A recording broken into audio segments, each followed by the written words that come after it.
तो नाज़रीन, ये जो बायोफार्मा का ये वाला चैप्टर है, इसमें प्रोटीन्स के बारे में लिखा हुआ है। ग्लोबुलिन, अल्फ़ा 1 एसिड ग्लाइकोप्रोटीन, इससे पहले एल्ब्यूमिन, ये आपने अच्छी तरह करना है। अस्सलाम वालेकुम नाज़रीन, पीपीएससी की तैयारी के लिए बायोफार्मास्यूटिक्स बहुत ही इंपॉर्टेंट होगी इस साल। बायोफार्मास्यूटिक्स में आपने क्या पढ़ना है, आइए चलते हैं डायरेक्ट बुक की तरफ। वीडियो शुरू करने से पहले एक और अहम बात कि अगर आपने ये सब कुछ पढ़ लिया जो मैं बताऊंगा तो आपको वैसे बायोफार्मा आ जाएगी। अगर आप नहीं पढ़ेंगे तो शॉर्टकट ढूंढते रहेंगे, हमेशा बायोफार्मा मुश्किल ही लगेगी।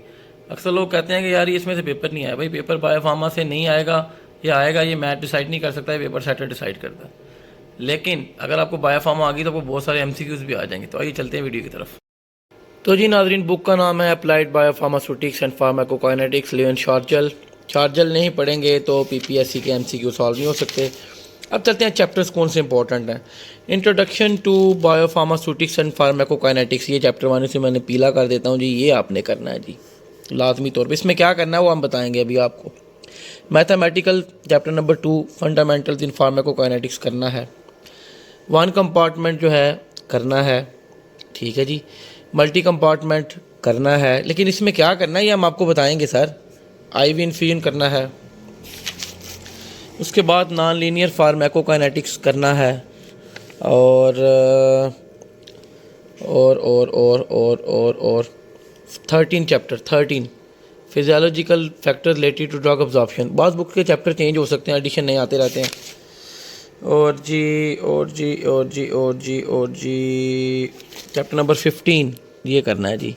इसको कहते हैं जी drug performance, product performance, bioavailability, bioequivalence. Chapter number 8 रह गया एक जी, ड्रग का बड़ा इंपॉर्टेंट है वो, मल्टीपल डोजेज रेजिमेंट्स, ठीक है जी। ड्रग एक्यूमुलेशन, ये बड़ा इंपॉर्टेंट है जी, ये कर लेना। इसके बाद जी इसके बाद बस जी यही इंपॉर्टेंट चैप्टर है। एक चैप्टर नंबर 10 है प्रोटीन बाइंडिंग वाला, उसमें थोड़ा सा करना है, वो भी मैं आपको बता देता हूँ। ये 10 जी। तो आइए नाज़रीन चलते हैं अब चैप्टर नंबर 1 पे। नाज़रीन चैप्टर नंबर 1 में ये बायोफार्मास्यूटिक्स में ड्रग प्रोडक्ट परफॉर्मेंस क्या है, बायोफार्मास्यूटिक्स की डेफिनेशन, ये आप अच्छी तरह कर लें। इसकी वजह यह है कि इसमें एमसीक्यू आ सकता है। उसके बाद चैप्टर नंबर 1 के ऊपर ही अगर आप देखें तो ये टेबल बना है, स्कीमेटिक डायग्राम, ये देख लें। फिर biopharmaceutical consideration in drug product development, ये देख लें। फार्माकोकाइनेटिक्स क्या है, इसको अच्छी तरह आप देख लें। यानी चैप्टर नंबर 1 आपको बेसिक्स का आइडिया देता है। क्लिनिकल फार्माकोकाइनेटिक्स को आपने अच्छी तरह देख लेना है। उसके बाद drug exposure and drug response का ये पैरा, ये देख लें। उसके बाद मेजरमेंट ऑफ ड्रग कंसंट्रेशन, ये होल ब्लड, सीरम और प्लाज्मा में क्या फ़र्क है, ये plasma drug concentration time curve, ये बड़ी इंपॉर्टेंट है, ये आपने अच्छी तरह देख लेनी है। एमसी, एमईसी, एमटीसी क्या होता है, अक्सर लोग ये पूछ लेते हैं। तो इसी तरह ये इस चैप्टर के अंदर ये मॉडल्स क्या होता है पहले ये देख लेना है, ये डिफ़ाइन मॉडल क्या है। और फिर आगे आपने 1 कंपार्टमेंट 2 कंपार्टमेंट का ओवरव्यू। तो ये कंपार्टमेंट मॉडल्स में ये एक मेमिलरी मॉडल है, ये आप देख लें अच्छी तरह। फिर ये कैटनरी मॉडल है, इसको अच्छी तरह आप देख लें एक दफ़ा। तो मतलब पहला चैप्टर आपने ना पूरा अच्छी तरह करना है, और हर चैप्टर के एंड पे ना एक समरी दी होती है, वो देख लीजिएगा, उससे आपको ओवरव्यू आता है। चैप्टर नंबर 2 में डायरेक्टली चलते हैं हम। Common units used in pharmacokinetics, ये आपने देख लेने हैं, बाकी पीछे से कुछ देखने की ज़रूरत नहीं है, ठीक है। और इसके बाद आगे ये rate of order of reaction, ये बड़ा इंपॉर्टेंट है, ज़ीरो ऑर्डर और रेट कांस्टेंट क्या है। इसके बाद ये आगे यानी कि इसमें ज़ीरो ऑर्डर रिएक्शन आ गया, ये देख लेना आपने। और सबसे फर्स्ट ऑर्डर देख लेना है। सबसे इंपॉर्टेंट ये टेबल है, ये समरी बता देता है zero order first order reaction में क्या फ़र्क है। फिर आपने फर्स्ट ऑर्डर हाफ लाइफ का फार्मूला और ज़ीरो ऑर्डर हाफ लाइफ का फार्मूला चैप्टर नंबर 2 में ये देख लेना। तो ये चैप्टर नंबर 2 में ये 2-3 चीज़ें ही इंपॉर्टेंट है, समरी इसकी भी देख लेनी है। आगे 1 कंपार्टमेंट ओपन मॉडल 3 ये है, इसमें ये एलिमिनेशन रेट कांस्टेंट वाला जो है ये देख लेना है। पेरेंट वॉल्यूम ऑफ डिस्ट्रीब्यूशन, इसका फार्मूला ये आपने अच्छी तरह देख लेना है। फिर इसके अंदर जो सबसे इंपॉर्टेंट चीज़ है ना जी, वो है ये क्लियरेंस देख लेना, इसकी डेफिनेशंस। ये clearance mass approach, clearance volume approach, clearance fractional approach, ये बड़ी इंपॉर्टेंट है। इसी चैप्टर में ना ये significance of volume of distribution है, ये देख लेना, पिछले पेज पे था। ये ज़्यादा काफ़ी ज़्यादा इंपॉर्टेंट है तीसरे चैप्टर में। तो उसके बाद इस चैप्टर में कोई ऐसा और ख़ास चीज़ है नहीं है। मेथड ऑफ रेजिडुअल्स आते हैं, वो देख लीजिएगा। चैप्टर समरी जो है वो आपने देख लेनी है लाजमी। चैप्टर नंबर 4 की तरफ चले जाएं तो मल्टीपल कंपार्टमेंट मॉडल है, इसकी डेफिनेशन पहले पेज पे अच्छी तरह देख लें। ये 2 कंपार्टमेंट मॉडल में ये देख लें, ओपन मॉडल, इसमें ये टेबल बड़ा इंपॉर्टेंट है। हाईली स्लोली परफ्यूज टिश्यूज़ कौन से होते हैं, blood flow to human tissues, ये बड़ा इंपॉर्टेंट है table.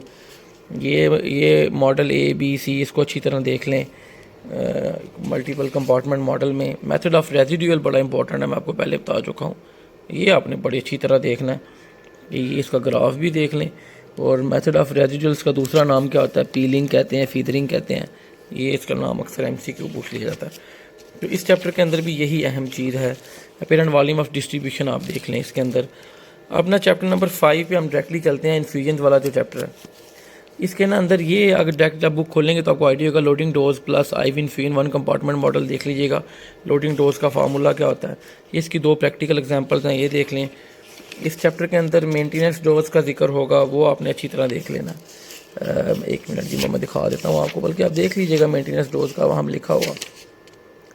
Infusion method of calculating plasma of life, इसको जस्ट रीड कर लीजिएगा। हाँ, स्टेडी स्टेट कंसंट्रेशन क्या होती है ये आपने अच्छी तरह ये देख लेना, ये शुरू में है। इसके बाद जी चैप्टर नंबर 10 पे चलते हैं जी, जो ज़्यादा इम्पोर्टेंट है। एक मिनट। हाँ, multiple dosage regimen. Multiple dosage regimen के अंदर ये वाला ग्राफ आपने देख लेना। ये वैसे शुरू में ड्रग एक्यूमुलेशन है, ये आपने अच्छी तरह देख लेनी, ये इंपॉर्टेंट है। इसके अंदर रिपीटेटिव इंटरवीनस इंजेक्शंस क्या होते हैं, अगर आपकी डोज मिस हो जाए तो उसके लिए क्या करना है, प्रॉब्लम्स ऑफ मिस डोज, ये इसको अच्छी तरह देख लीजिएगा, ठीक है। तो ये असल में इंपॉर्टेंट चीज़ें हैं कुछ जो आपने लाजमी तौर पे देखनी, ये बहुत इंपॉर्टेंट है। Estimation of K and VD of aminoglycosides and clinical situations, ये आपने अच्छी तरह देख लेना है। डोजेज, ये लोडिंग डोज आ गया जी। ये लोडिंग डोज क्या होती है, इसका क्या फार्मूला है, ये अच्छी तरह आपने यहाँ पे देख लेना है। चैप्टर 5 में भी आपने देखा है, और फिर इसकी ये समरी जो है वो आपने लाजमी तौर पे देख लेनी है। आगे जी चैप्टर नंबर 10 जो है ना जी, हमारा प्रोटीन बाइंडिंग वाला जो चैप्टर है, उसके अंदर मैंने आपको बताया है कि सारा देखने की बजाय ना, 1 मिनट जी, 1 मिनट, ज़रा पेज पलटाने पड़ रहे हैं मुझे। इसकी समरी अच्छी तरह देख लेंगे चैप्टर नंबर 10 की। सबसे पहले इसमें ना कुछ इंपॉर्टेंट प्रोटीन्स हैं, उनके बारे में मैंने आपको बताना है। वेट। हाँ जी, डिटर्मिनेंट्स ऑफ प्रोटीन बाइंडिंग, ये आपने अच्छी तरह देख लेना। ड्रग है, प्रोटीन है, एफिनिटी, ड्रग इंट्रैक्शन, पैथोफिजियोलॉजी, ये क्या होती है, यानी ये बहुत ही ज़्यादा इंपॉर्टेंट चीज़ थी जो मैंने आपको बतानी थी। और effect of protein binding on apparent volume of distribution, ये आपने लाजमी तौर पे देख लेना।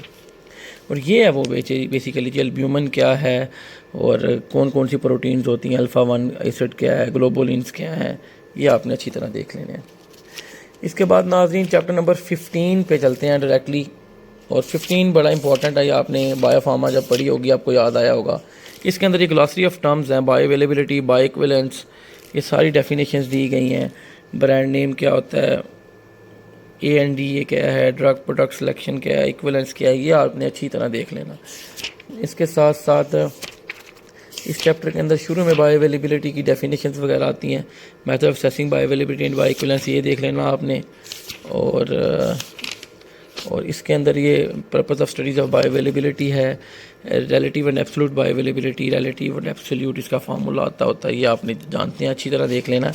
इसमें ये बड़ा इंपॉर्टेंट है, प्लाज्मा ड्रग कंसनट्रेशन, Tmax क्या है, Cmax क्या है, और AUC क्या है इसका, ये आपने अच्छी तरह देख लेना। और बस यही कुछ ख़ास है। चैप्टर नंबर 14 में ये बहुत इंपॉर्टेंट है, इन विट्रो इन वीवो। आपको याद होगा आपके फार्म डी के टाइम पे भी एक और रिलेशंस होती थी। एक दफ़ा अच्छी बुक से पढ़ लेंगे, सारी ज़िंदगी का रोना धोना ख़त्म हो जाएगा आपका। Level A, level B, level C, ये आप अच्छी तरह देख लें, इसके ग्राफ्स देख लें। इसके बाद चैप्टर नंबर 15 में चलें तो इसके अंदर ये बड़ा MCQ आता है, बार बार आता है। Purpose of bio availability studies क्या है, ये अपने पूरा चैप्टर अच्छी तरह थोड़ा देख लेना है। ये आपको याद आ गया होगा। रिलेटिव अवेलेबिलिटी क्या है, इसका फार्मूला, ठीक है, ये पूछते होते हैं। इसके बाद एब्सोल्यूट बायो अवेलेबिलिटी का उसका फार्मूला अक्सर पूछते हैं। Method of assessing bio availability, ये आप अच्छी तरह देख लीजिएगा कैसे करते हैं। Method of assessing bio equivalence and bio availability, ये बड़ा इंपॉर्टेंट है, ये देख लीजिएगा। ये वाला ग्राफ जो है बड़ा इंपॉर्टेंट है। प्लाज्मा कंसनट्रेशन कर्व, Tmax क्या होती है, Cmax क्या होती है, उसके बाद AUC क्या है, उसका ये वाला ग्राफ बड़ा अहम है, ये बड़ी अच्छी तरह आप देख लीजिएगा। तो नाजरीन इसके बाद आपने ये देख लेना, इसी चैप्टर नंबर 13 में एक है, वीडियो लंबी होगी इसलिए मैंने इसको ऐड किया कि हमारे जो यूएसपी और बीपी के मेथड्स हैं डिसोल्यूशन के, उनके नाम देख लीजिएगा शार्जल से। आप मैं ये ज़रूर कहना चाहूँगा कि जब आप एक अच्छी बुक पढ़ लेते हैं ना तो आपके बहुत सारे मसले हल हो जाते हैं। शॉर्टकट रहेंगे तो बार बार बायोफार्मा मुश्किल ही लगेगी, तो इसलिए ये बुक पढ़ लें, इंशाल्लाह आपको फ़ायदा होगा। चैनल पर नहीं आप सब्सक्राइब करें, अगली एक अहम वीडियो के साथ हाज़िर होगा। सब्र मीरा अल्लाह।